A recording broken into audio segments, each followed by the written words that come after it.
Évangile de Jésus-Christ selon saint Marc, chapitre 4, versets 21 à 25.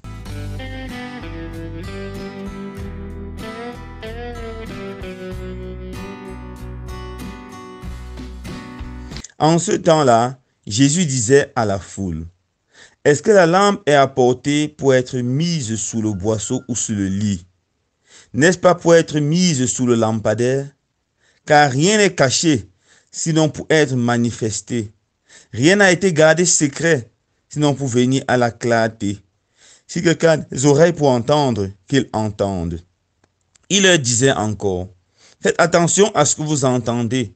La mesure que vous utilisez sera utilisée aussi pour vous, et il vous sera donné encore plus. Car celui qui a, on lui donnera. Celui qui n'a pas, on lui enlèvera même ce qu'il a. » Acclamons la parole de Dieu. Louange à toi, Seigneur Jésus.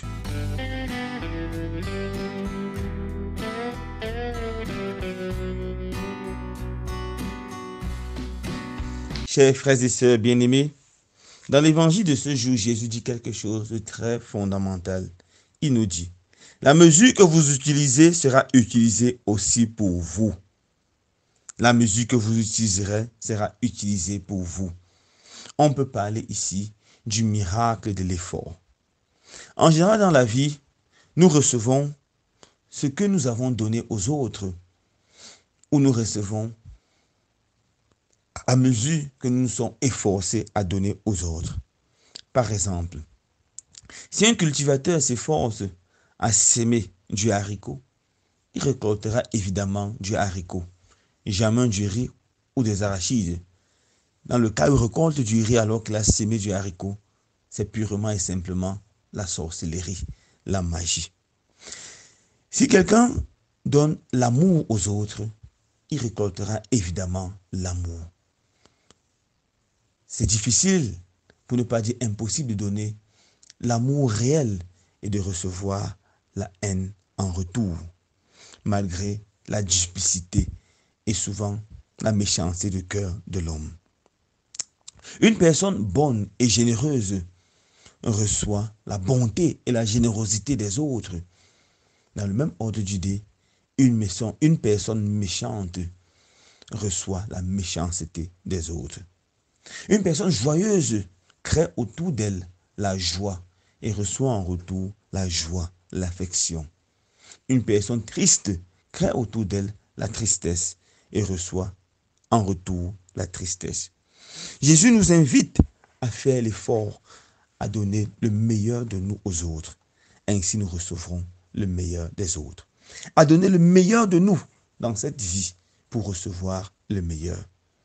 Un élève qui s'efforce à donner le meilleur de lui en classe, prend ses études avec sérieux, reçoit en général des bons résultats et peut réussir à ses examens. Mais un élève paresseux qui ne donne pas le meilleur de lui, un élève paresseux qui se complaît dans la médiocrité, recevra certainement l'échec. Et c'est plus encore vrai dans notre vie spirituelle. Le chrétien assidu à la prière, à la méditation de la parole de Dieu, à la charité, recevra la bénédiction du Seigneur et sera proche du ciel, proche du paradis. Mais le chrétien médiocre et paresseux, qui n'a jamais le temps pour la prière, jamais le temps pour la parole de Dieu, jamais le temps pour les sacrements, et qui est pire encore, n'a pas le temps pour les pauvres, les faibles, les malades, ne sera pas proche du Seigneur, ne sera pas proche du paradis, se privera lui-même de beaucoup de grâce et de bénédictions. Nous devons dans notre vie nous efforcer à donner le meilleur de nous-mêmes. Alors ici, nous voyons directement la règle d'or que Jésus donnait. Donne aux autres ce que tu veux recevoir. Si tu veux recevoir la joie, la paix, le pardon, l'amour, alors donne aux autres la joie, la paix, le pardon et l'amour.